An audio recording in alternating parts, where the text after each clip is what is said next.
Paano ba tayo mag-send ng application via email sa mga agency or mga legit agency or direct employer na nagpo-post sa mga jobs hiring papunta dito sa Canada?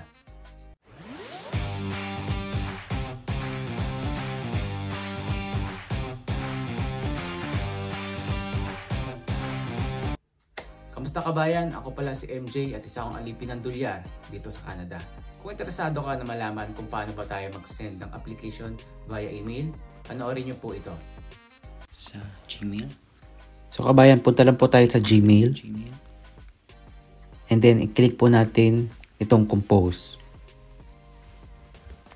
So dito po sa part na to, merong to, from, subject, and email.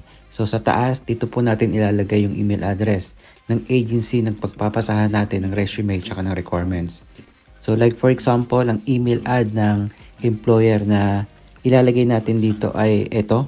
So halimbawa lang po ito, no?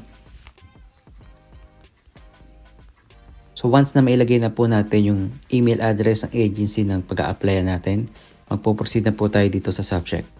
Then dito po sa subject, ito yung halimbawa na pwede nyong ilagay dito sa subject. Application for position, kung anong position yung apply nyo.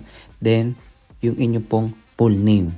Like for example, ang applyin ko po ay isang kitchen helper. So, application for kitchen helper. Then next, yung ating buong pangalan. Yung huling pangalan muna natin ang ilalagay bago yung first name natin. Halimbawa, De La Cruz Joseph. So kapag nailagay na po natin ang ating pangalan, proceed na po tayo dito sa compose email. So dito po kabayan, meron ako naka-ready na script para sa pag-compose ng email. Nasa inyo na po ito kung susundin nyo or gagamitin nyo. So i-screenshot nyo na lang po ano. So dito kabayan, ang importante po dito is tama po yung mga detalye na ilalagay ninyo. At make sure po na i-double check ninyo bago nyo po i-send. So once na meron na kayo nyan, mag-a-attach na po tayo ng ating CV and requirements. So i-click lang po natin to. Then dito po kabayan, kung mapapansin po ninyo, meron ditong resume, CV and requirements. At naka-PDF po ito.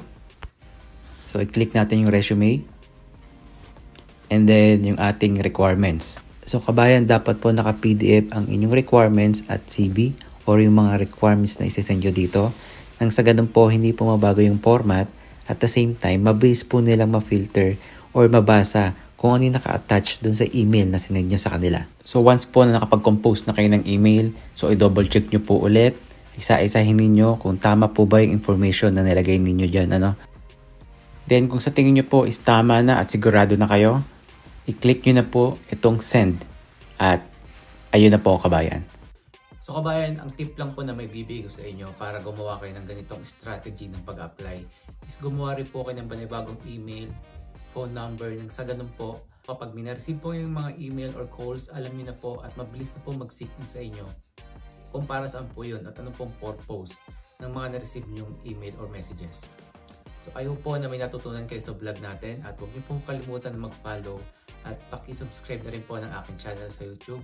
Nang sa ganun is ma-notify po kayo sa mga ganitong vlog na makakatulong sa inyo or magbigay ng dagdag kaalaman sa inyo para makapagtrabaho rin po dito sa bansang Canada. So maraming salamat po at ingat po tayo kabayan.